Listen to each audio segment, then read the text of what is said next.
यदि आप सूरज की तरह चमकना चाहते हैं तो पहले सूरज की तरह जलना सीखें। Doctor APJ Abdul Kalam. Hello guys, आज है 15 अक्टूबर और आज का दिन इसलिए खास है क्योंकि सूरज की तरह ही चमकने वाले हमारे डॉक्टर एपीजे अब्दुल कलाम का आज जन्मदिन है। इसीलिए मैं आज उनकी सक्सेस स्टोरी आप सभी के लिए लेकर आई हूँ, जिन्होंने हमें सबसे पहले एक अच्छा इंसान बनना सिखाया। भारत रत्न, पद्म विभूषण से सम्मानित शिक्षाविद, लेखक, दूरदर्शी, परोपकारी, भारत के सबसे महान वैज्ञानिक में से एक एपीजे अब्दुल कलाम की यही सब विरासत है। आइए उनके बारे में विस्तार से जानते हैं। डॉक्टर एपीजे अब्दुल कलाम का जन्म 15 अक्टूबर 1931 को तमिलनाडु के रामेश्वरम में एक तमिल मुस्लिम परिवार में हुआ था। वह एक गरीब परिवार से थे।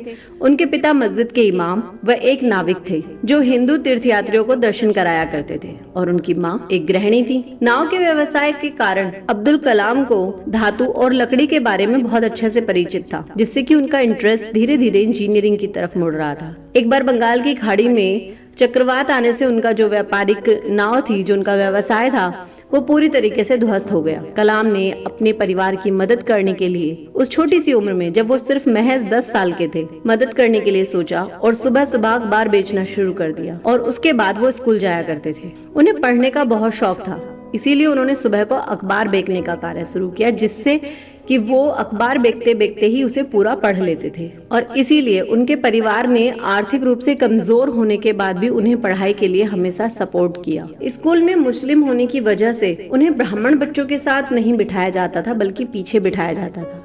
इसीलिए वो ये भी कहते थे, दुनिया का सर्वश्रेष्ठ दिमाग स्कूल की लास्ट बेंच पर मिलता है। कॉलेज के टाइम में उन्होंने तिरुचिरापल्ली के सेंट जोसेफ कॉलेज में भौतिकी की पढ़ाई के लिए दाखिला ले लिया। वो बचपन से ही पायलट बनना चाहते थे। वो पढ़ने में इतने होशियार थे कि 1955 में मद्रास इंस्टीट्यूट ऑफ टेक्नोलॉजी में एरोस्पेस इंजीनियरिंग का अध्ययन करने के लिए उन्हें छात्रवृत्ति मिली, जिससे उनका पूरा जीवन बदल गया। इस कॉलेज में उनके साथ एक ऐसा वाकया हुआ जिससे अपने सपने को लेकर उनकी मेहनत और लगन दिख जाती है। उन्हें एक प्रोजेक्ट बनाने के लिए दिया गया था। जिस दिन उसका सबमिशन का दिन आया तो उनके प्रोफेसर ने वो रिजेक्ट कर दिया कि वो सही नहीं बना है, आप दूसरा बनाइए। कलाम जी इसके लिए उनसे 1 महीने का समय मांग रहे थे, परंतु उनके जो प्रोफेसर थे, जो डीन के, उन्होंने केवल 3 दिन का समय दिया और उनसे साथ साथ ये भी कह दिया कि अगर वो इस प्रोजेक्ट को कंप्लीट नहीं कर पाए 3 दिन में तो उनकी स्कॉलरशिप छीन ली जाएगी। ऐसा सुनकर कलाम जी बिना सोए रात दिन मेहनत की और केवल 3 दिन में ही उन्होंने उससे बेहतर बनाकर दिखा दिया, जिससे डीन बहुत प्रभावित हुआ, क्योंकि उनके सपने उस स्कॉलरशिप में ही छिपे हुए थे। वे पायलट बनना चाहते थे, लेकिन केवल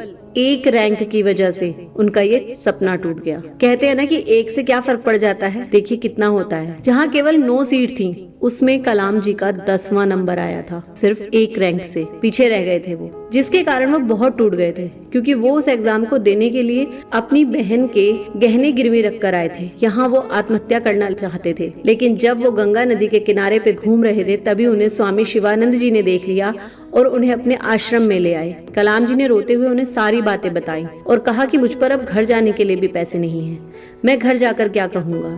तब शिवानंद महाराज जी ने उन्हें समझाया और घर जाने के पैसे दिए। जाते हुए कलाम जी ने उनसे सिर्फ एक सवाल पूछ लिया। उन्होंने पूछा कि आप इतने बड़े संत हैं, क्या आप मुझे बता सकते हैं कि मैं यहाँ क्यों हार गया। तब शिवानंद महाराज जी ने जो भी कहा वो बहुत महत्वपूर्ण था और ये आप सबको भी समझना चाहिए। उन्होंने कहा कि आपको भगवान ने फेल नहीं किया, आपको असफल नहीं किया, बल्कि शायद भगवान ने आपको इससे कहीं बड़े किसी कार्य के लिए चुना है। और ये सुनने के बाद कलाम जी का पूरा जीवन बदल गया। के बाद उन्होंने DRDO को ज्वाइन कर लिया और उसे ज्वाइन करने के कुछ साल बाद ही विक्रम साराभाई जी के Indian nation committee for space research में उनको प्रमोट कर दिया गया, जहां उनका पहला मिशन था इंडिया के पहले रॉकेट की उड़ान भरना। और इसके लिए उन्होंने खूब मेहनत की। इस रॉकेट को लॉन्च पोस्ट तक पहुंचाने के लिए रिसोर्सेज की बहुत कमी थी। शायद आपने बहुत सारी पिक्चर्स में देखा भी होगा कि बैलगाड़ी पर किसी रॉकेट को ले जा रहे हैं या साइकिल पर रखकर लेकर जा रहे हैं। ये उसी रॉकेट की बात है। इस रॉकेट के पार्ट्स को साइकिल पर बैलगाड़ी के थ्रू लॉन्च पैड तक लेकर जाया और इस तरह इंडिया ने स्पेस की तरफ अपना पहला कदम रखा। साल 1969 में कलाम जी इसरो में इंडिया के पहले सैटेलाइट SELV के प्रोजेक्ट मैनेजर थे।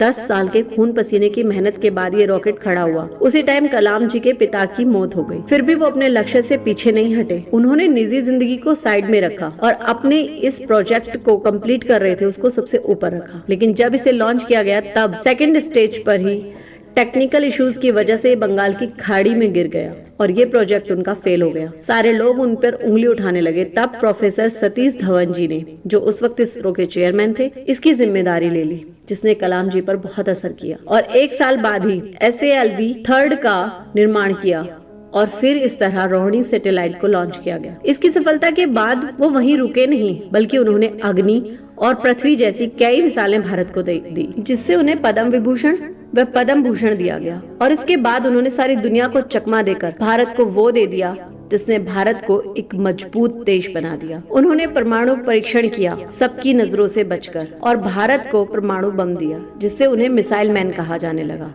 और इसी के कारण उन्हें भारत रत्न भी दिया गया। सन 1999 में कलाम जी DRDO से रिटायर हो गए। वो वापस जाकर बच्चों को पढ़ाने लगते हैं। तब प्रधानमंत्री अटल बिहारी वाजपेयी जी का उनके पास एक दिन फोन जाता है और वो उन्हें बताते हैं कि वो उन्हें राष्ट्रपति पद देना चाहते हैं। वो हमारे देश के 11वें राष्ट्रपति बन गए। कहते हैं ना कि सीखने की कोई उम्र नहीं होती, और उन्होंने राष्ट्रपति रहते हुए अपने सपने को पूरा करने का सोचा और उन्होंने फ्लाइट जेट चलाना सीखा। कलाम जी को शिक्षण कार्य बहुत पसंद था। वो बच्चों को पढ़ाने में बहुत इंटरेस्ट लेते थे। वहाँ से भी राष्ट्रपति पद से रिटायर होने के बाद भी उन्होंने बच्चों को शिक्षण कार्य देना शुरू कर दिया था। ऐसे ही एक दिन जब वो क्लास में लेक्चर ले रहे थे, टीचिंग करते वक्त ही उन्हें हार्ट अटैक आया और वो हमारे बीच नहीं रहे। भारत को एक बहुत बड़ी क्षति उस दिन प्राप्त हुई थी। दोस्तों, अब बारी आपकी है कि आप उनकी कौन सी सीख से प्रभावित होते हैं। अपने जीवन में ऐसी कौन सी समझ, ऐसी कौन सी सीख के साथ आप आगे बढ़ते हैं जिससे आप भी कामयाबी पा सकें, खुद को, अपने देश को, अपने परिवार को मजबूती दे सकें। जय हिंद, जय भारत। Thank you.